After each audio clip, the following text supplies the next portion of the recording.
Bonjour, ça va bien?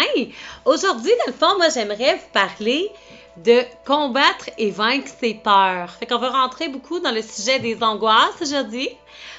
Donc, qu'est-ce que c'est pour vous l'angoisse? On appelle l'angoisse la malaise qui survient sans prévenir et qui provoque une sensation de mal-être plus ou moins intense. Elle peut être simple, serrement dans l'estomac, ou plus violente, elle peut se transformer en crise d'angoisse, créer des crises d'épilepsie, des malaises de respiration, palpitations cardiaques, transpiration et plus encore. On a tendance à confondre l'angoisse et le stress.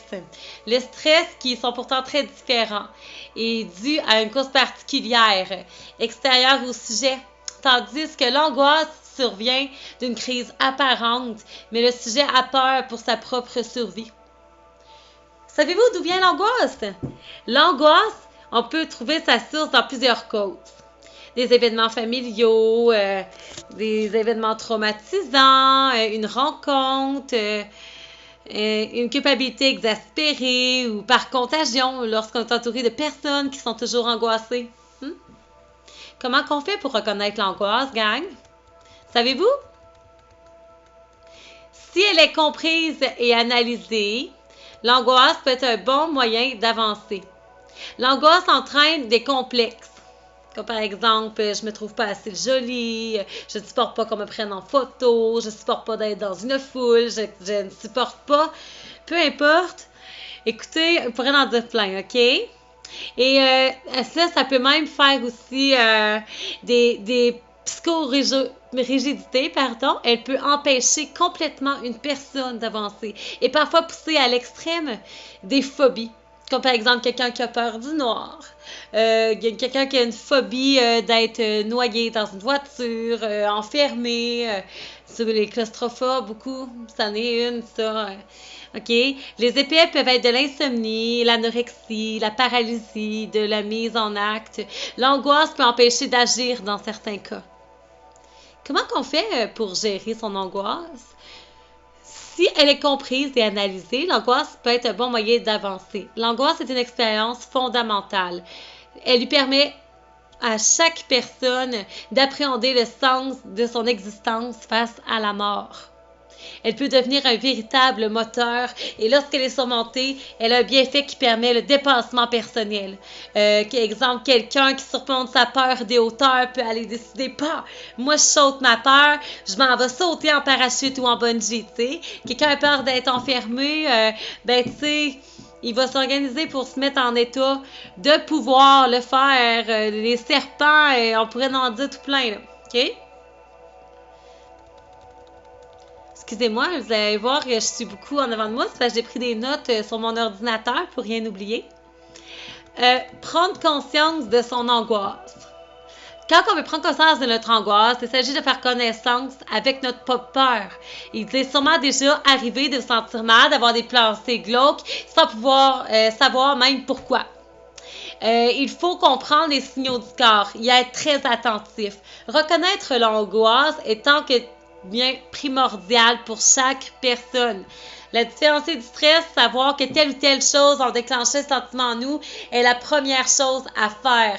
Une fois l'angoisse est repérée, il faut la nommer et oser regarder en arrière pour comprendre l'impact sur les émotions négatives. Ça peut être par rapport au passé, ça peut être quand je suis en boîte, la nuit, je suis angoissée quand mes amis boivent de l'alcool, parce que la personne a un père alcoolique, ça peut être beaucoup de choses, là. Ça peut être j'ai peur d'être dans une foule parce que quand j'étais petit, je me suis perdue. Savoir se remettre en question fait partie intégrante et vitale du processus de dépassement de l'angoisse. Si vous ne surveillez pas ça, l'angoisse ne sera jamais dépassée. Il est important aussi de ne pas toujours accuser le monde extérieur et la malchance pour nos propres problèmes. Savoir se remettre en question, là, c'est une partie intégrante d'une personne qui fait aussi l'intégrité de quelqu'un. Et analyser certains actes qui peuvent retranscrire des peurs, des désirs et une étape incontournable. Parce que si on n'est pas capable de le faire, de s'analyser en dedans par le mindset, on va toujours faire du surplace, donc nos angoisses vont grandir, on n'avancera pas, puis ça va être le maudit mal. Fait qu'il est temps de prendre le temps aussi en s'armant de patience et de volonté. Tout chemin mène à Rome, donc c'est possible pour n'importe qui de pouvoir le faire. Il faut laisser libérer sa parole. Certaines personnes se rendent même pas compte qu'elles sont angoissées. Comment alors gérer son angoisse et s'en servir pour avancer? Avouer son angoisse à soi-même et aux autres est un bon point de départ. Être à l'écoute de son corps, de ses sensations est une des choses les plus importantes dans la vie parce que personne d'autre à part vous-même va être là toute votre vie. Il faut aussi apprendre à se détendre, relaxer. Vous pouvez méditer, vous pouvez chanter, dessiner, danser. De plus, on oublie trop souvent de prendre le temps. Nos vies sont remplies à 100 000 à l'heure. On part au quart de tour, puis on n'a pas le temps de prendre le temps pour soi. C'est presque rendu quasiment devenu mal vu, tu sais. Autant que la liberté d'expression en 2022, là. Ça fait qu'il faut savoir dire stop et revenir au culte de la lenteur. C'est-à-dire, chaque chose prend son temps et on fait chaque action, la plupart, qu'on mérite. Lorsque c'est avec quelqu'un, l'écouter vraiment, il faudrait le faire sans penser aux courses qu'on doit faire pour dîner ou les lettres qu'on a oublié de poster. Juste s'asseoir et se concentrer et relaxer. Il faut retrouver le plaisir et l'envie parce que, tu sais, là, à force de grandir, d'être sur le stress, courir à 100 000 à l'heure, ce que ça finit par arriver, c'est qu'on en oublie notre cœur d'enfant. Puis une des premières conséquences de l'angoisse est de perdre de l'envie et le plaisir et la petite étincelle dans le cœur. On arrête de faire des choses qui nous faisaient du bien auparavant, puis le désir s'effrite peu à peu. Puis, hey, qui si on prenait une halte? On retrouve la créativité et on la fait remarcher et on se remet aux activités qui nous font du bien. Toi, ça te fait du bien, là, c'est d'aller t'entraîner, là. 1 heure par soir, ben, go for it. Toi, ce qui te fait du bien, là, ben, c'est d'aller dans ta pièce puis de dessiner. Pour même tatouer ton trip à tatouer, ben c'est d'aller faire la mécanique de char pour aller faire des démolitions. Ben vas-y, fais-le pour toi. Il faut aussi travailler sur soi. Improviser ses angoisses nécessite un réel travail sur soi. Le but étant de choisir sa vie au lieu de la subir. Parce que tu sais, t'as 2 choix dans la vie, là. Tu sais, t'es la victime, puis le spectateur. Ou tu fonces dans la vie, puis t'es le propre acteur de ta vie. Fait que grâce à ça, ben, tu sais, le but étant de choisir sa vie. T'sais, ne plus avoir peur de vivre, ne plus se laisser écraser par l'angoisse de la maladie, la mort, l'échec, le noir, les autres. Bon, écoutez, mais agir pour prendre soin de soi et donner du sens à sa vie. Se remettre en question, plonger dans son passé lointain, se dépasser, se confier, se mettre à nu et dompter son angoisse requiert une implication sincère, personnelle. Et cette introspection peut être longue, pénible, ça peut te faire chier, tu peux dire que tu as envie de tout laisser tomber puis de continuer ça all-star de même. Mais cette introspection peut vraiment être nécessaire pour quelqu'un. Un thérapeute peut aider aussi pour ce travail sur soi. Je tiens à dire que moi, en bout de ligne, c'est ça que je vise comme job, là, être thérapeute. Là, fait que c'est pour ça que présentement, j'ai mon bac en psychologie travail social de compléter et que je m'enligne pour ma maîtrise. Là. Fait que c'est pour ça c'est très important pour moi de faire des capsules comme ça parce que je veux aider des gens dans la vie. Si moi, je fais cette capsule-là, ça va aider au moins une personne, ben moi, je suis contente. Vous comprenez? Fait que c'est ça. Fait que moi, je pense aussi que par rapport à l'angoisse, il faut aller plus loin que ça encore. Tu sais, je dis, il faut pas juste que tu vends ton angoisse. Parce qu'à coup, tu as vécu ton angoisse, c'est bien bon. Mais il faut aussi que tu vives direct la peur. Écoutez, quelqu'un là qui a peur, là, lui, là, des serpents. Ce serait important de prendre une journée dans votre vie, juste une, d'aller dans une place où il y a ultra plein de serpents, puis de toucher. Vous avez peur des araignées? Allez à l'insectarium et allez voir les cages d'araignées. Rentrez dedans si vous pouvez, là, tu sais. Comprenez? Vous avez peur du noir? Passez une soirée complète à la noirceur. Comprenez? Tu sais, il faut vous battre vos peurs. Aussi, si il y a un de vos proches, dans le fond, tu sais, qui a une peur, vous pouvez l'encourager aussi beaucoup là, à dépasser sa peur, c'est important. parce que la peur nous freine énormément. Peur de ne pas être à la hauteur, peur de ne pas y arriver, peur du regard de l'autre, peur d'être critiqué, peur que les autres vous jugent, peur de la mort, de la maladie, de perdre ceux qu'on aime, de l'insécurité, de l'avenir, de l'abandon, peur de profiter de la vie ou même du bonheur ou peur de réussir. Au secours, parfois justifier la peur est souvent basée sur notre imagination et elle crée par nos pensées négatives. Ce qui va arriver, là je parle plus psychologique, mais ce qui va arriver du côté parapsychologique, c'est que si vous êtes envoué de pensées négatives, là, vous allez créer une mauvaise énergie aussi du corps éthérique, là. Fait que elle devient un véritable problème. Ça bloque l'évolution générale, spirituelle, ça vous empêche de passer à l'action, d'atteindre vos objectifs et de poursuivre vos rêves. Mais rassurez-vous, tout le monde va pouvoir vaincre ses peurs. Et moi, je vais vous donner une méthode en 3 étapes qui va pouvoir vous aider. Donc, premièrement, qu'est-ce que la peur? Si on prend la définition d'un dictionnaire, là, ben la peur est un sentiment de forte inquiétude, d'alarme en présence ou en pensée d'un danger, d'une menace, une crainte, une frayeur, une situation précise. Fait que la peur, elle a 4 émotions primaires. La joie, la tristesse, la colère. Et si nous avions tendance aujourd'hui à cataloguer dans les émotions dites négatives à l'origine, elles seraient plutôt positives. Mais c'est plutôt comme ton cerveau qui t'envoie un signal d'alarme que dans tes convictions ou dans ta propre survie, tu te sens en danger. Donc, c'est grâce à ça que vous aurez le réflexe de fuir si vous craignez pour votre vie, par exemple. Notez bien que la définition précise à juste titre en présence ou en la pensée d'un danger. En effet, pour bien souvent, le danger n'est même pas réel, tu sais.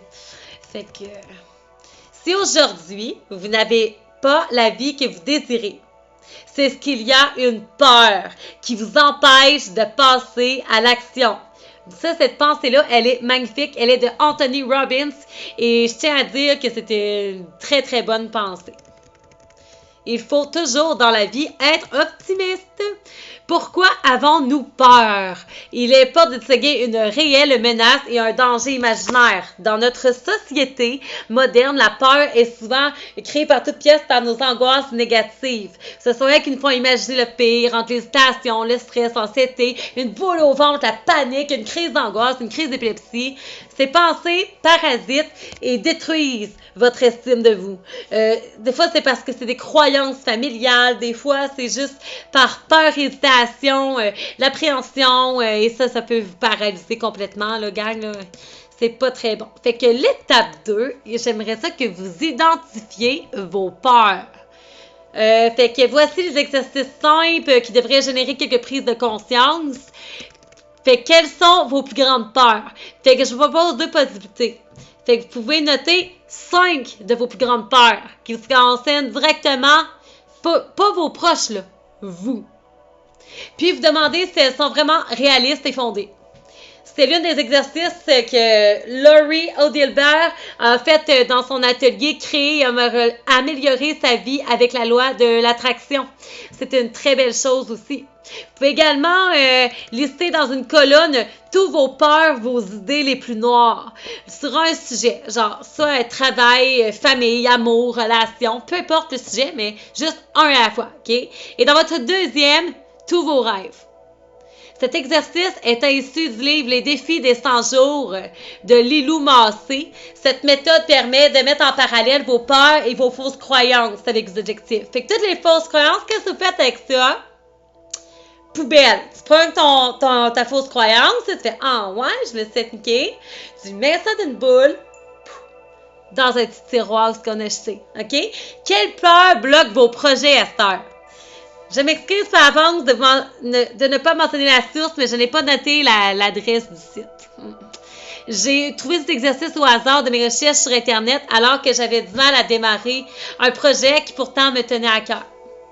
Je le partage avec vous parce que cette phrase-là m'a été une des plus grandes aides dans toute ma vie et ça m'a permis de débloquer une situation instantanément. OK. Vous êtes prêts? Choisissez un projet et un désir pour lequel que vous avez un blocage et que tu n'arrives pas à passer à l'action. Réponds ensuite là, par ces deux questions-là. Quels sont les aspects négatifs si tu n'atteins pas ton objectif? Quels sont les aspects positifs si tu restes dans la situation actuelle? Si l'exercice met à jour des peurs, des blocages, des fausses croyances, des craintes, analysez-les et interrogez-vous sur leur bien fondé. En cas d'incertitude, vous pouvez aussi demander à vos amis, à vos proches, peu importe. Et parce que les peurs, ça peut vous éloigner de vos rêves. Si vous éloignez de vos rêves, vous n'atteignez pas votre chemin de vie initial que vous avez fixé, tu sais. Fait que imaginez maintenant qu'il vous reste que quelques mois à vivre. Mettons, vous apprenez demain matin que vous avez le cancer, il vous reste quelques mois à vivre. Bon. Et je sais pas, c'est pas le fun, là. Imaginez ça, là. Mais c'est pour la bonne cause. Vous allez voir. Qu'est-ce qui est vraiment important pour toi à ce moment-là? Là? Tu apprends là, demain matin, là, ça, là. Qu'est-ce qui est dans ta vie présentement est le plus important pour toi? As-tu vécu ta vie comme tu le voulais? As-tu mené une vie heureuse présentement? Est-ce que tu es en accord avec toi-même? As-tu des regrets? J'entends par là les choses pour que vous pouvez agir, mais que vous n'avez rien fait. Avez-vous, par exemple, reporté, abandonné des projets personnels ou quelqu'un qui vous tenait profondément? Qu'est-ce qui vous a empêché de les réaliser? Puis si vous pouviez revenir en arrière, qu'est-ce que vous feriez différemment? Essayez de répondre le plus sincèrement possible à ces questions en assumant pleinement la responsabilité. Cet exercice n'a aucun intérêt si vous faites ça pour le trip en rejetant vraiment votre bien intérieur. Et ça sert à rien non plus de faire des accusations sur les autres lors de votre réflexion. C'est vers vous-même que votre réflexion, il faut qu'elle se tourne. La dernière étape est de surmonter vos peurs et de passer à l'action. La méthode Kaizen. La meilleure façon de vaincre vos peurs est encore celle qui consiste à s'y confronter.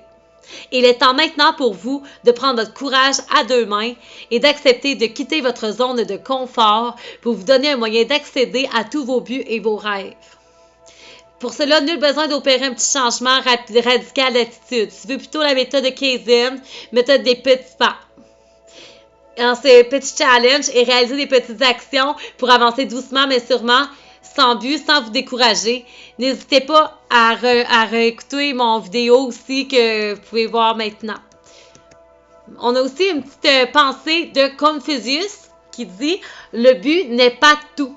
Chaque pas vers le but est un but. » Donc, on va y aller avec les techniques de relaxation.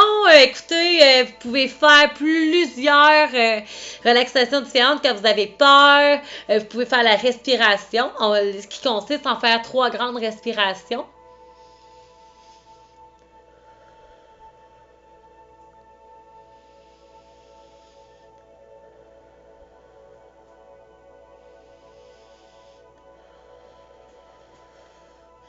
Vous pouvez sinon prendre les 2 bras. Je vais me reculer, là, pour le besoin de la côte. Tu prends les 2 bras, OK? Puis là, tu amènes ton énergie, tu la regroupes dans une boule. Tu sais, le sortant de ton corps, tu vas m'amener sentir ta boule d'énergie. Ça, c'est plus en spiritualité que tu peux faire ça, mais ça marche pour que cette détente-là. Puis quand tu es écœuré, tu pitches ta boule de stress. Ça, c'est un autre bon truc aussi. OK? Tu peux avoir le yoga aussi, là, mais moi, je te donné 2 scènes que tu peux avoir là maintenant sur le coup, qui ne coûtent pas une scène, puis tu as tout sur toi. Fait que tu as la visualisation positive ici. Vous avez déjà identifié vos peurs principales, vos plus grands rêves. Mettez-vous au calme, détendez-vous, fermez les yeux. Si besoin, et imaginez votre vie sans peur. Vous pouvez concentrer sur une situation donnée. Présent exemple, la peur de parler en public. Imaginez-vous dans un contexte le plus précisément possible, OK? Que voyez-vous? Qu'entendez-vous? Et que ressentez-vous avant de prendre la parole en public? On va visualiser la scène positivement, avec réussite, avec un beau discours, puis bienveillant. Puis vous montrez de l'intérêt, puis les gens vous remercient, vous applaudissent, vous félicitent. Imprégnez-vous de ce positif la prochaine fois que vous essaierez de parler en public. Pour terminer cette capsule, vous avez maintenant plus de clés en main pour savoir quoi faire avec l'angoisse, les peurs et tout ça. Je sais de quoi je parle. Pendant très longtemps, j'ai été plus ou moins stressée. Puis, qu'est-ce que ça apporte en bout de ligne? Ça apporte juste de s'épuiser, de brûler notre énergie nous-mêmes, d'être enragé, puis tout ça. Fait que c'est pas beau. Fait que ça, les peurs, ben ça gâche notre vie. Puis nous, ben ce qu'on veut, c'est réussir notre vie chacun de notre côté. Donc, je pense qu'en essayant d'apprivoiser notre intérieur avec nos craintes et nos réussites, nous avons beaucoup plus de chances de s'en sortir pour combattre nos peurs et nos craintes d'angoisse pour l'avenir. Merci. Bonne journée.